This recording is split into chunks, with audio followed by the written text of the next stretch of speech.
Hello friends. இந்தியால EV செக்டருடைய investment மற்றும் share ஹோல்டர்ஸ்க்கு அதனுடைய ஃபியூச்சர் ஆப்பர்ச்சுனிட்டிஸை இந்த ஒளிபரப்புல பார்க்க இருக்கிறோம். இந்தியா எலக்ட்ரானிக் ரெவல்யூஷனை நோக்கி போயிட்டு இருக்கு. ஈவி செக்டர்ல பில்லியன்ஸ் ஆஃப் டாலர்ஸை இன்வெஸ்ட் செய்யறதுனால ஃபியூச்சர் டிரான்ஸ்போர்ட்டேஷன்ல பெரிய சேஞ்சஸை எதிர்பார்க்கலாம்.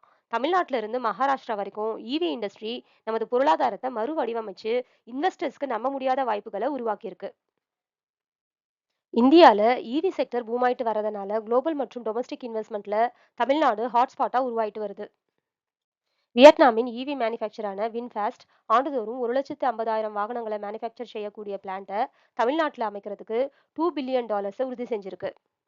அதே மாதிரி தமிழ்நாட்டின் கிருஷ்ணகிரி மாவட்டத்தில் ஓலா எலக்ட்ரிக் நிறுவனத்தினால கட்டப்படுற எக்ஸ்பென்சிவ் ஈவி ஹப்ல 25,000 பேருக்கு மேல எம்ப்ளாய்மெண்ட் ஆப்பர்ச்சுனிட்டி ப்ரொஜெக்ட் பண்ணியிருக்காங்க.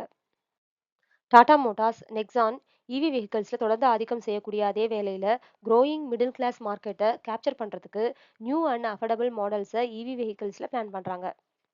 ஹுண்டாய் நிறுவனம் ஈவிஸை உருவாக்குறது மட்டும் இல்லாம ஐஐடி மெட்ராஸோட சேர்ந்து ஹைட்ரஜன் வேலி இனோவேஷன் ஹப்ல பார்ட்னர்ஷிப்பா இன்வெஸ்ட் செய்றாங்க. இந்த ப்ராஜெக்ட்ஸ் எல்லாம் இந்தியா குளோபல் லெவல்ல ஈவி ஹப்பா வளர்ந்துட்டு வருதுன்றதை எடுத்துக்காட்டுது. ஈவி இண்டஸ்ட்ரியை விரைவுபடுத்துறதுக்கு இந்தியன் கவர்மெண்ட்டும் முழு மூச்சா செயல்படுது.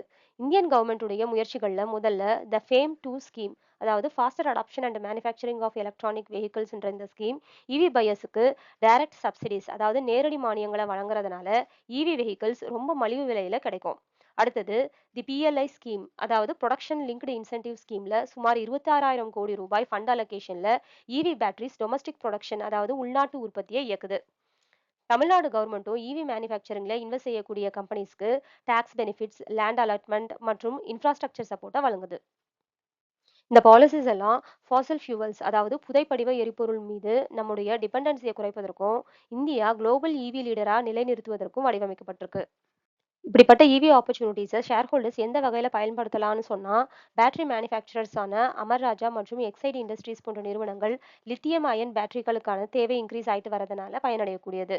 ரெனிவபிள் எனர்ஜி பிளேயரான ரிலையன்ஸ் இண்டஸ்ட்ரீஸ் மற்றும் அதானி கிரீன் எனர்ஜி இவி அடாப்ஷனுக்கு அவசியமான சோலார் மற்றும் கிரீன் ஹைட்ரஜன் போன்ற கிளீன் எனர்ஜி சொல்யூஷன்ஸ்ல அதிக அளவில் இன்வெஸ்ட் செய்றாங்க. ஆட்டோமேட்டிவ் கைடன்ஸ்னு சொல்லப்படுற டாடா மோட்டார்ஸ், மஹேந்திரா அண்ட் அசோக் லைலாண்ட் ஈவிக்களை டபுள் ஆக்கக்கூடிய ஜேர்னியை நோக்கி பயணிக்கிறாங்க. ஈவிக்களை இயக்கும் 5G சொல்யூஷன்ஸ்க்கான குவால்காம்ஸ் தமிழ்நாட்டில் இன்வெஸ்ட் செய்யறதுனால இந்த எக்கோசிஸ்டம் தொழில்நுட்பத் துறையின் வளர்ந்து வரும் பங்கை காட்டுது. இன்வெஸ்டர்ஸ் இந்த செக்டர்ஸை க்ளோஸா வாட்ச் பண்றது.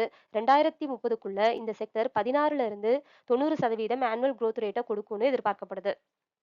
இந்த செக்டருடைய ஃபியூச்சர் பிரைட்டா இருந்தாலும் இன்வெஸ்டர்ஸ் இது ரிலேட்டடான சேலஞ்சஸ் அண்ட் ரிஸ்க் தெரிஞ்சுக்கிறது அவசியம்.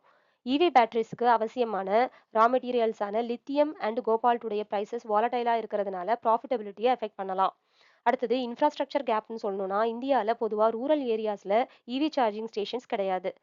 குளோபல் காம்படிஷன் சொல்லணும்னா டெஸ்லா போன்ற குளோபல் ஜாம்பவான்கள் இந்தியன் மார்க்கெட்ல என்டர் ஆகலான்றதை கன்சிடர் பண்ணி லோக்கல் பிளேயர்ஸ் காம்படிட்டிவா ஸ்டே பண்றது அவசியம். இந்த வகையான risk strategic long term investment உடைய இம்பார்ட்டன்ஸை அண்டர்லைன் பண்ணி காட்டுது. இந்தியால ஈவிக்களுக்கான லாங் டேர்ம் அவுட்லுக் நம்ப முடியாத அளவுக்கு நம்பிக்கை கொடுக்கக்கூடியதா இருக்கு. 2030ஆம் ஆண்டுக்குள்ள ஈவியுடைய சேல்ஸ் ஆனுவலி 10 மில்லியன் யூனிட்ஸை தாண்டும்னு எக்ஸ்பர்ட்ஸ் ப்ரிடிக்ட் பண்ணியிருக்காங்க. ஜாப் கிரியேஷன்ல ரீசெண்ட் இன்வெஸ்ட்மெண்ட்ல இருந்து 58,000 நியூ ஜாப் ஆப்பர்ச்சுனிட்டிஸ் தமிழ்நாட்டில் மட்டும் எதிர்பார்க்கப்படுது. Sustainability and net zero emissions ஈவிஸ்ன்றது ஜஸ்ட் ட்ரெண்ட் மட்டும் கிடையாது. இது ஃபியூச்சரை உறுதிப்படுத்தக்கூடியதுன்றதுனால ஷேர் ஹோல்டர்ஸ்க்கு இந்த செக்டர்ல எக்ஸ்பெரன்ஷியல் growth ஆப்பர்ச்சுனிட்டிஸ் தயாரா இருக்கும்னு எதிர்பார்க்கப்படுது.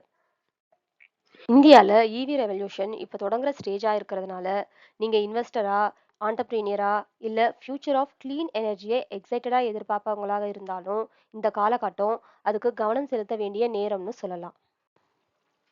இந்த ஒளிபரப்புல குறிப்பிடப்பட்ட அனைத்து நிறுவனங்களும் இந்த வீடியோக்காக எக்ஸ்க்ளூசிவா எடுக்கப்பட்டது, பரிந்துரை கிடையாது. இந்த ஒளிபரப்பு உங்களுக்கு பிடிச்சிருக்கும்னு நம்புறோம். மற்றொரு முக்கியமான தலைப்பில் மீண்டும் சந்திப்போம். இந்த வீடியோ பிடிச்சிருந்தா லைக் பண்ணுங்க, கமெண்ட் பண்ணுங்க, சப்ஸ்கிரைப் பண்ணுங்க. நன்றி.